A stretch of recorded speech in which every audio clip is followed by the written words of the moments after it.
We are incredibly excited to have the Foscht sisters here today. We have Dilara and Bianca. Their new film, Day of the Lion, has been winning awards at Idlewild, Montreal, and the Wales Film Festivals, which is incredible, and we're super proud to have our music featured in your film. Thank you for being here. Yeah, thank you so much for having us. So, I mean, what got you guys started in filmmaking in the first place? Wow, big question. It's like, oh God, where do I start? Actually, our filmmaking journey started like way back in Austria, and we actually did competitive dancing first. That kind of brought us into the arts scene, and acting was what we did for most of it, and still do. That's kind of our main thing. Worked in theater in Austria, Germany, and then moved to Canada. And we kind of, the film industry was always like a mysterious place to us, especially coming from a small town. You know, you see Hollywood and the magazines, where you're like, no idea how it works. Yeah. And ended up in Canada getting into production work on TV shows, because I shoot a lot up there, and did, you know, our day shifts as PAs. Yeah. And that's kind of where you learn the best things, right? You're like, you're there actually 24/7 sometimes, and you just see everything. You get to talk to so many people, and that kind of introduced us to the filmmaking. And we first thought it's more like a side thing, but we so fell in love with it. So now it's been a hybrid model of, you know, acting and the filmmaking. Yeah, that's awesome. What's it like to, you know, act, write, produce everything alongside each other as sisters? That's a great question. I think it's one thing, definitely a necessity thing if you start out and you want to learn all of it. For us, making this movie, Day of the Lion, with the support of APM, was definitely, we treated it as an experiment. We were like, we want to see how far we can go with this and how this works, and this might, you know, end up nothing, but that's, you know, the goal of an experiment is to learn from it, right? So we were like, if you don't see it as a finished product, we're just going to see it as, you know, what's going to be, and it turned out to be amazing, and, you know, go to so many different avenues, as you know now. Yeah. But I think working together as sisters on the producing writing process was really nice, because you have somebody you trust and you can bounce ideas back and forth. And then the writing process, usually one of us starts the skeleton draft, and then, you know, gives it to the other one, and they fill it, and then it goes back and forth. And for the acting, similarly, we do have our own designated roles, but then, you know, especially for this project, since we directed it as well, we could direct the other person that is off screen, you know, and go bounce back and forth. And I think there's like a mutual, especially as twins, like you have a mutual understanding already. Yeah. And kind of growing up together, there's like a shortcut that we sometimes have, I think. So that's very helpful for anything, like any collaboration, so filmmaking too, yeah. Yeah. Do you ever feel like one can read the other's mind? This is a question you get all the time. I feel like it's not really reading someone's mind, but because you really do understand, you know, each other with fewer words. So sometimes it's just like you need fewer words, or you're like, oh, did you see that person? Yeah, no, which one? And sometimes people talk to us, they're like, how do you possibly know who you were talking about? Because we passed like 1,000 people right now, you know, that one person. But because I think we pick up similar things, which is helpful also for filmmaking, because you have similar interests, but then we're still two different people. So there's enough criticism in it that we critique each other's. But you know what? When we talk with other people, we have to keep that in mind. We're producing, you know, if you talk with another person, you're like, oh, we mean this and this. And I'm like, you were using two words and you think that I understand what you mean. And we're like, yes. That's funny. Day of the Lion. Yeah. I watched the trailer. It was amazing. I can't wait to watch it once it's out on Amazon Prime, which is so exciting. Yes. Congratulations Thank on you. that. How would you describe the plot, you know, what's it about to you, and, you know, when you were writing it, you know, what are the big ideas? I love that. I think the plot itself is pretty straightforward. It's about two sisters that reunite at their father's home after he suddenly died, and nobody knows why. They come together to, you know, find the inheritance and figure out who will take over the house. And, you know, there's a lot of childhood trauma that's buried within that property and that house that they kind of unravel. And then there is the boyfriend of one of the sisters arriving without the other one knowing. So it becomes this whole cat and mouse game within that house of a dead man. So it's intriguing. It's a psychodrama. So I think that's kind of the plot. But I think underneath there is so much. We try to layer this play almost. It feels like a theater play, and it is based on the 1930s, 1920s Kammerspiele, which is like a one location theater, like stage play. Stage plays they had in Germany specifically for a long time. So it kind of was based on that, because we also set it all in one location. It's very much contained, but that's kind of what we did. Yeah. Exactly, and it was just very character driven. We love the psychology of characters, of people, of humans, and I think containing them, give them a space, like almost like a cage to play in. We built the house almost like a doll house. Exactly, and the little dolls, our characters are the dolls that are caged within that doll house, and I think that's what we're trying to convey with the movie. Yeah, definitely. I could see that even just from the trailer. Like, I was right there with you, but like, I definitely get the dollhouse idea. So excited to watch it in full. That's so cool. Thank you so much. So what role, did APM music play in highlighting some scenes, complementing them, or like building tension in a way? So I just want to say, like, for us, it was really a blessing getting to APM because we haven't heard of you before. Also, this was our first feature, so it's a lot of new territories we went into. And we were actually looking for quite some time for the music because we had a theme, like a composer who did a theme music, but then not in between. Like when we knew, because the concept was very much an art house space, a kind of a slice of life kind of story. So we knew the music had to be not typical commercial, what you would think, okay, this is a sad scene, let's do a little bit of violence underneath, but we wanted almost to contrast it. And especially since the story plays again in this house of the dead man, there's a lot of suspension that's happening underneath and a lot of conflict for the characters. So how do you show that without pointing a finger on it? And then we talked with some friends. We looked at libraries and like other recommendations and didn't find anything. Also, that being said, our story is kind of set in the 1950s, so we're like, and how do you bring that now into it? And a friend then recommended APM, and we were like, okay, let's look into this. And it's been such a blast working with APM ever since that moment, because we really found the most perfect pieces that we were looking for. Like, you have such a variety of like libraries and artists from like every genre you can imagine. Yeah, I 100% agree. And it was like also the conversation was so easy. We were reaching out Karen at APM, and then the whole team got involved. And it was like, because we were working on a shoestring budget, but also we were working with such a niche, niche music that we were going for, something edgy, something very precise. Finding that with APM was so easy. And it was like so much support also for the indie filmmakers and newcomers. I feel like, especially starting out, everybody knows how it is. It's tricky, and sometimes you're limited on sites. And we could find such a creative angle with APM as new upcoming filmmakers, actors, that was so well supported, like on every angle, was really like amazing. So we're already in the making of in the development of the next one, and we're like, oh, APM is deep in our pocket for this one. I love to hear that. I mean, our music is heard in blockbuster films, but we're still out there helping the indie filmmakers that are breaking through amazingly with your first film, which is incredible. But like, it makes me really proud to hear that from you guys, and that it was, flexible and exactly what you needed. So that's great. 100%. And once again, it's also, again, so much more what's behind it as well. Like, again, the communication, so easy. So that was definitely something that made it so much more worthwhile. And again, because we were on a limited budget, we were like, this is all we got. Like, what can we make work with this? And again, the support has been amazing. Yeah, definitely. What was it like? Well, so you guys are basically the music supervisors as well for your film? Or? Again, kind of doing it all. So did you reach out to our music directors that we have at APM, or were you sort of using the search engine, just looking up moods that you were looking for? I think mostly the search engine, because also we, at that point, we were looking different avenues. We had some temp music in it that was like actual 1950s music, like, some Elvis songs or whatever. Not in public domain, though. Exactly. We're like, ah, damn.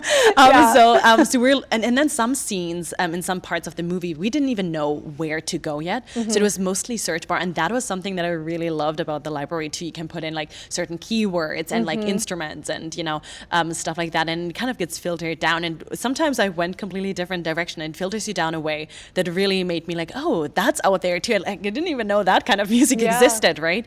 So that was mostly how we found it. And then once we found certain, parts and musics or songs that we wanted to use, we got in contact with APM. It was like, okay, how is this possible? Do you have different other options?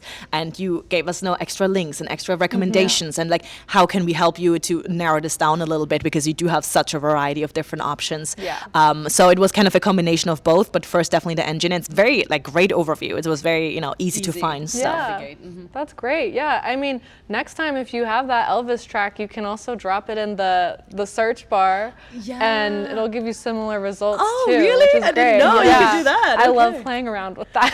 That is interesting. Yeah, it's really helpful. That's really helpful for directors too, right? Yeah. Because you put very often a temp music in there, and then you kind of get married to that, and you want to find something that's very close. You know what is fun though? When we showed it to our, film team as well, we did have, temp music in it, and often directors fall in love with it, and then you can't unhear it, and you're like, oh, everything you get after is kind of a little bit of a, not disappointment, but maybe just different, right? Yeah. And with this one, it was the other way around. We had a lot of people, the temp music is like, yeah, great, and then we found, the music from APM. It's like, where did you find this? This is much better. This explains the lyrics goes with actually what the character is telling us. That was actually like such a coincidence. We did have some music snippets that were like literally in the lyrics, story, right? Saying stuff that actually was happening underneath for our characters in that scene. It was like such a coincidence. Maybe it was a coincidence. I don't know. But it was just a great variety that APM has. But it was great. Yeah, that's so interesting. Like I know we have so much variety, but finding something exactly so perfect like that is really great. Yeah. And also like, I just don't know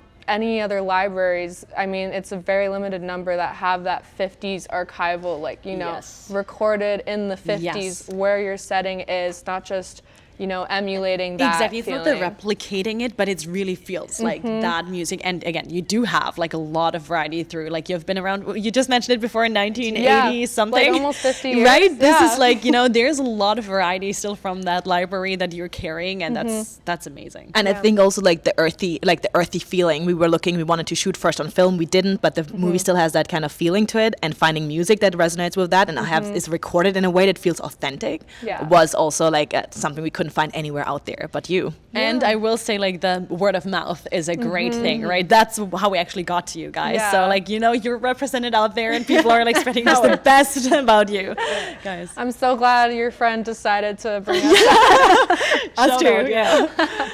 That's great. So you touched on Germany a bit, but I read that article with Deadline that you guys had, and did you study in Germany, film for a bit? Is that what I read? Yes. So again, starting out in theater, like first we did competitive dancing in Austria and in Europe, and then we merged into the acting on stage, and that was mostly in Austria. And then we studied for 1 year in a theater school in Germany to learn more. That was for acting. That was all like acting related. At that point, we didn't even play with the idea going in film. I mean, we kind of did short movies, in the backyard, kind of at home. Actually, our first short movie we did, we were like, let's just pull this. That was kind of when COVID like started hitting and stuff. We were like, let's do this movie, and we're like, we don't have a budget, everyone's sitting at home, and we're like, let's get a like nice bird's eye view of the forest that was kind of part of the short movie, and we're like, I don't know how we're gonna get this. We don't have a drone. We don't have a crane. There's nothing like that in Austria. So what we figured is, let's just get a hot air balloon right then and shoot it from there. That's a shoestring budget right there. So that was kind of our first movie, our first intro. And then once we moved to Canada, we had some amazing mentors that we got introduced. Michael Goy being one of them. He's consistently like mentoring us through that first movie, and that kind of introduced us more into filmmaking. And when we started PAing as well, and that's when it all started merging. Exactly. And we did work in Europe for a little bit, all over Europe a little bit, but it was all through the acting lens, and it was great to learn the European lens of film and cinema and arts and stage, and then going to Vancouver, and then like now in LA to get the complete other side. Yeah, definitely. I feel like I could see some of those influences like you mentioned in the film too already, just like coming from there. And I do have to say, we had an international team. Like our DP, Marco Lamera, is from Italy, and we did have like our production designer from Asia, and we had like Irish people. Like we had all over the place. So I think bringing their craft and their talent to, because everybody was bringing culture too, right? Culture is like so diverse, and if everyone filters it through their lens, you get this international pot and mix of beautiful craft. Yeah, that's great. It's so fun to have a team that's so diverse, not all in one place. Yes. That sounds great. Wow. Yeah. So what's it been like? Did you attend so I read Banff, or no, was it Banff? No, Wales. Wales? Another Canadian. Montreal. Yes, exactly. And Idlewild, which is, that's right here, right? That's in California, yeah. Did you attend in person those film festivals, or just submitted and got the news of the awards? Kind of both. So Montreal, we didn't go in person. It was, I mean, we would love to go to Montreal at some point, but it was, they had a great festival and they shared the news with us, and then they, had some interviews and stuff as well that we kind of online, supported. And then we did have the Idlewild was all in person. It was actually in early this year, so it was like snow up there and craziness. It was beautiful. And then we had the Wales International one. That one was online as well because we didn't go over to Wales, but they short notice gave us, that we were nominated, and then so we didn't even know that at that point. We were like, oh, I didn't even realize we were nominated for anything. Wow. Otherwise, we maybe made the trip. I don't know. Maybe, but it was beautiful and so well organized as well, and such great. We watched the whole award ceremony, and it was like the talent out there. They had a lot of also British talent and European talent, and it was absolutely amazing. And with that one, we won best foreign language feature film. Wow. And it was like so much. I mean, all the movies going there was incredible. Yeah, that's amazing. I mean, how does it feel? Because you mentioned this first, full-length film of yours was sort of like an experiment, and doing it all yourselves, basically. You had a team, but you really played a part in everything, it seems. How does it feel to see all that recognized on like an international scale? I still have to say, I feel like the team was just such the key thing that we even were able to pull it off. Because I remember our first conversation was with our DP, and he was just, without knowing anything really about it besides the plot a little bit, he was like, I love the vision, I want to be part of this. And we had a lot of amazing filmmakers who really came from, maybe they read the script or they, just like knew the log line, and that was kind of everything they needed to be wanting to be part of it. And every one of those team members gave 150% on the movie. Like they did stuff that we didn't even, consider, and I think that 100% elevated the project to next levels. Like we had stuff that we didn't even consider, like, there were wigs in the project, right? Both of the sisters have, wigs on and stuff. And we got wigs, they were in the worst shape you can imagine. You're like, what are we gonna do now? And we had an amazing hairstylist who just like went in and did the magic, basically. The same with Zoe, our makeup stylist artist. Exactly, that like the 1950s inspired. We did some rehearsals before, and every one of the crew members gave their all. So I think that definitely elevated the project and took a load off of our shoulders. Yeah, everybody bringing that to the table. Same our composer Emiliano Austin. He didn't read the script or anything. He's like, I don't want to know anything about it. Just tell me about the characters, because it's all about their psychology. I was like, well, this sister's about this, but actually she feels this, and this is the other one. Their relationship is this. And he's like, okay, that's great. Everything I need to know. And he took that and brought this amazing score to the table. And I think those kind of things, when you have an amazing team and you trust everyone and you let them play, that's when the beauty starts. And I think that's the beauty of filmmaking as well. It's like a honeycomb where all the bees come together. Everybody's working a little bit, and then it creates this beautiful piece. So I think this international success, or this these festival successes, and more to come, I think is definitely a shout out and success for the whole team. And all of them been on to great new projects, and we're super proud of them. So well deserved. Yeah, that's great. Wow. With your composer, did he compose first and then you went to APM and filled in in between? It was pretty much the same at the same moment, because we knew that there was, for him, he's composing usually, but he's usually a piano player, so it was like not his first thing too. So we knew there was a kind of theme song at the beginning, almost like a little bit of a leitmotif. But then we had a lot in between where we knew like this more traditional. More like variety in it as well, not just like keep one theme going. And that's kind of happened at the same time that he was composing and we did. And we knew from the start that there would be music that is composed through him, the theme music, and then we knew that there had to be, those very specific music that is, even more 50s, instruments. Exactly, the 50s song, we know that is not something he's doing, so it's like, okay, then where do we find that now? Or like a full orchestra. Exactly. Where do you find that? You can't like record them live, right? That's a little difficult. Was it like easy, for APM to fill in the blanks, between what he composed and sort of complement that instead of making it feel like you know, obviously he did this and then there was this, you know, that difference? Yes, 100%. I would say 100% because the styles were very different. You know, the piano music, that leitmotif was very specific to the music that he's doing, was much more romantic maybe, with a, you know, dark undertone, while the APM music that we were looking for was very specific to 1950s, had also, like, because the leitmotif was just you know, was instrumental, no voice, no lyrics, while the other ones that we're filling with had, you know, lyrics, had singers, had, you know, a raspy undertone, something or orchestra edgy in it again. So, but I feel like they merged very well together, and that's again speaks to the variety of APM's like library, because you can find literally anything you're looking for, like instruments, how big you want it, in the scale you want to have it, what type, right? Even, you know, some of the music, like you know, one of the songs that is in there, you had like 5 options of that song. You had it, you know, with the voice, without, just instrumental, and then just the violin and the piano if you wanted very, you know, lyrical. And it was really cool. It's like, okay, what am I trying to you know, say with the scene, and which one fits? More variety too, because again, if you say like, oh, I love this song but it's like a little too big for what I need in the scene, trim it down, you can do that. I know. I personally love that option that we have, because, you know, sometimes you don't want to cut down yourself the full 3 minutes, you know, full orchestra. And like, while we do have stems and, you know, maybe you don't want to mix on your own, and then all of a sudden there's a 30-second, you know, stripped down instrumental as well, if you want 100%. that. So helpful. Makes the whole process much easier and faster. Especially if you're in post and you're like, you have to hit a certain deadline. It's like, oh, this is great. Yeah, definitely. Yeah. Well, I'm so glad to hear that. You know, it was easy to find and work well with each other. So, and like you mentioned, right, you're doing the big game players, right? And then but that's such a rarity, I feel like, that you're still so open to collaborate with indie filmmakers, because I feel like indie filmmakers is where a lot of people get started. You know, that's growing up into, you know, the Sean Bakers of today, right? They're like growing into those you know, big time players, and I feel like that's where I feel like a lot of support needs to happen very often, because you're coming from these shoestring budgets. But I feel like,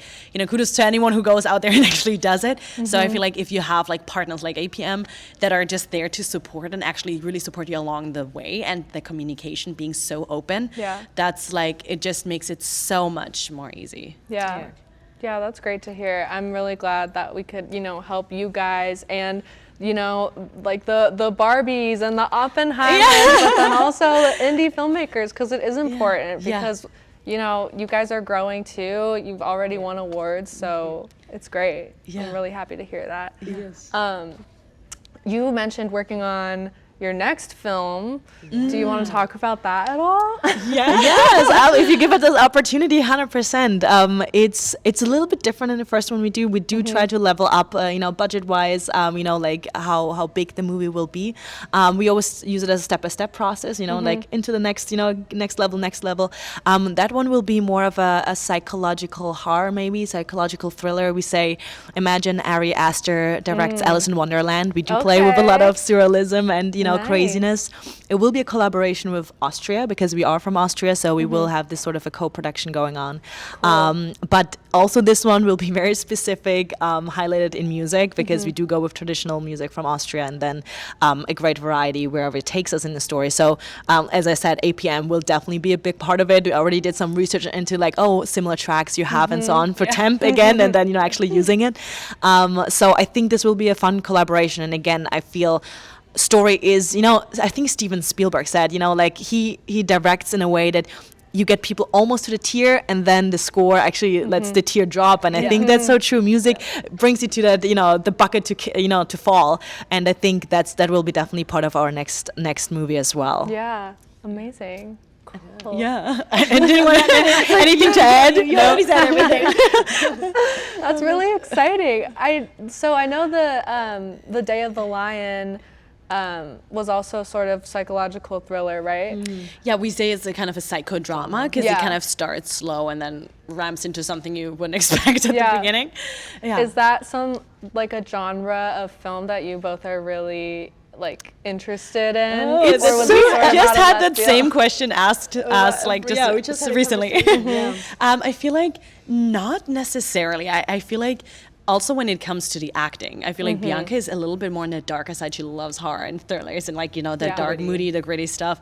While I'm more on the, I love coming of age stories. I love period pieces. And that's actually how this merge happened. It plays in a kind of 1950s. It's like there is a coming of age between the sisters, but then it leads into something very like dark and they have that dark substance. So I feel like it kind of naturally happens, that merge. We also say like for ourselves, we almost like Barbenheimer. Bianca's like Oppenheimer, I'm Barbie.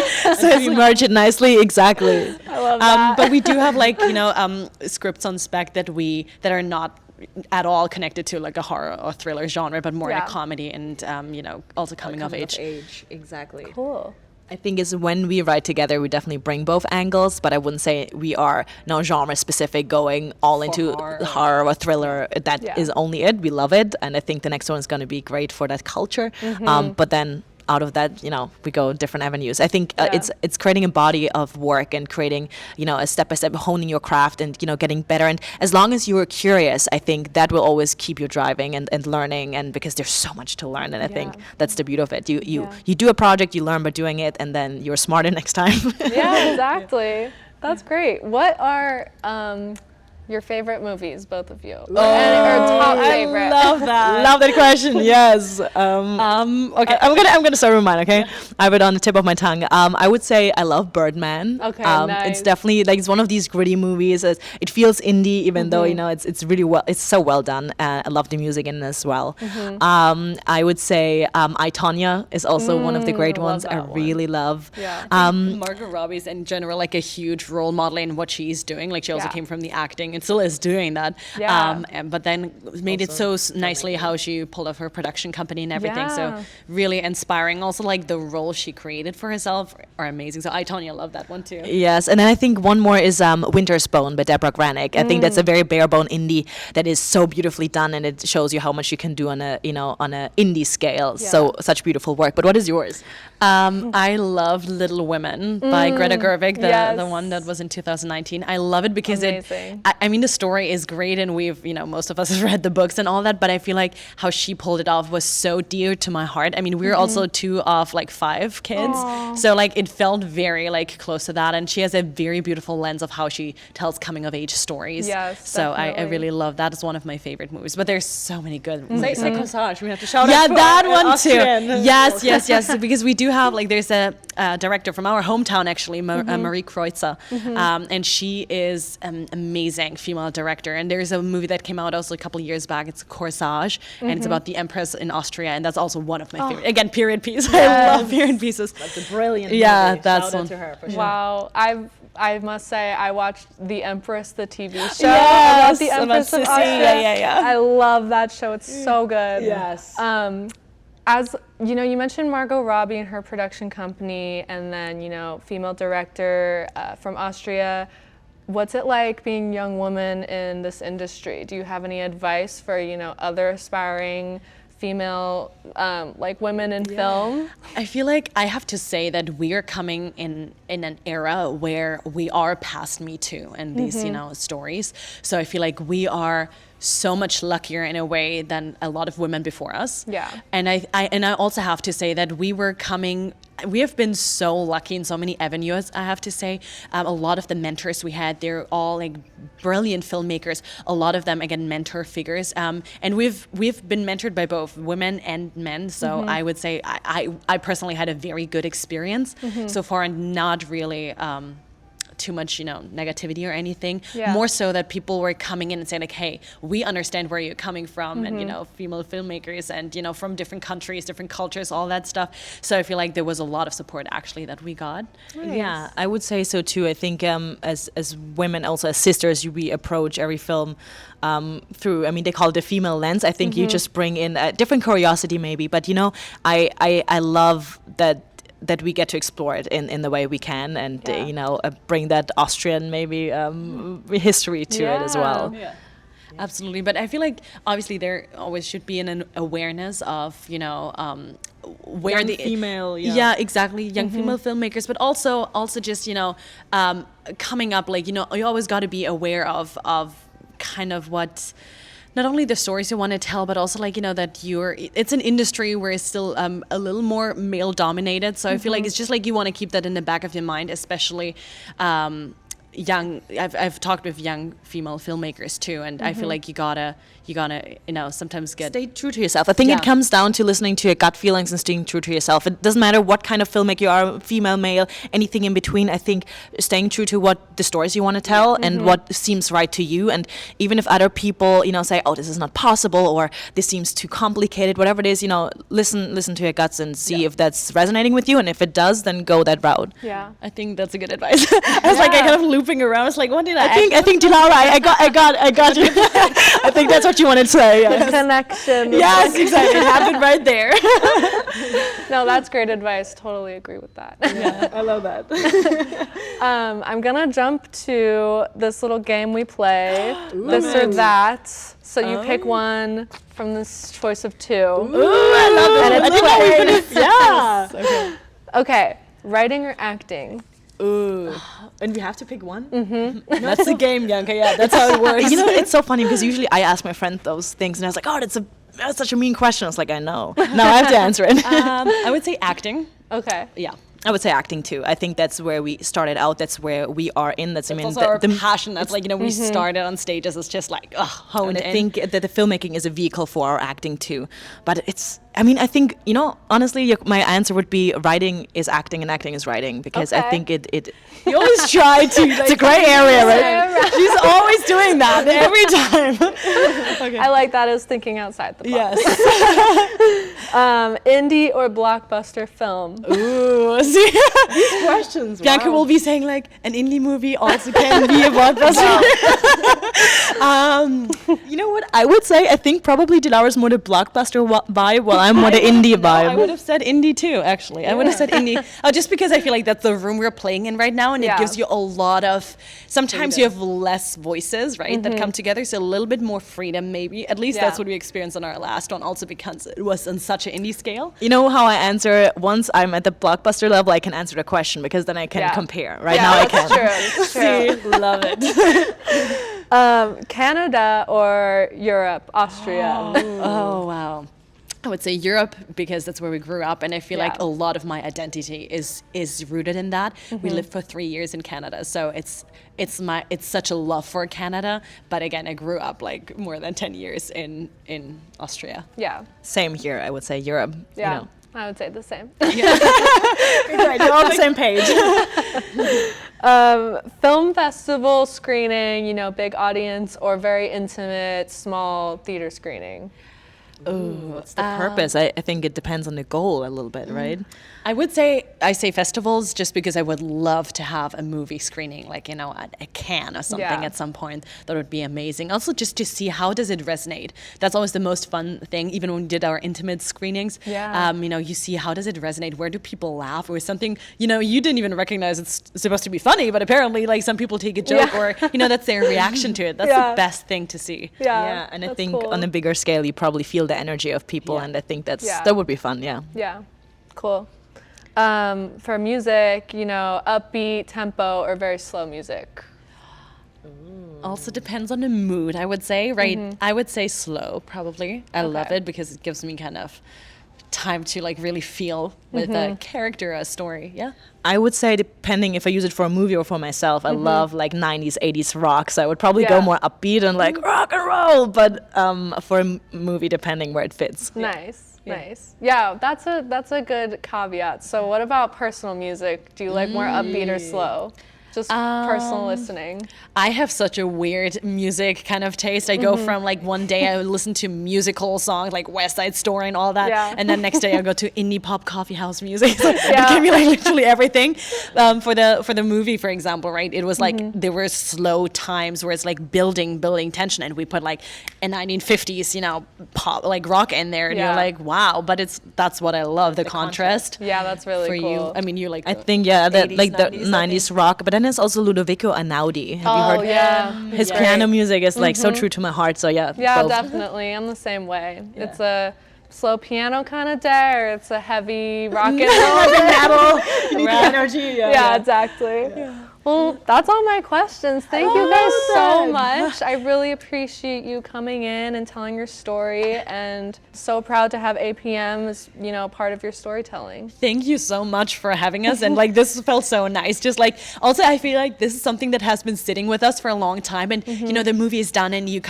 you get into the next route of like, you know, the post-production and the festivals and stuff. You never have a time to just sit down and like breathe, and also tell the people who were involved how dominant it, you know, their input was, and how important that was to actually get it to where it is right now. So this was really actually something was so good to get off our chest, I feel. Yeah, it's a very grateful experience for sure. So thank you for taking your time and APM to, you know, still continue helping us, you know, taking our hand here, because it's been amazing. Yeah, I agree. It's been amazing. Thank you. Bottom line here. That sums it up. Yes, amazing. Love it. Thank you. Thanks.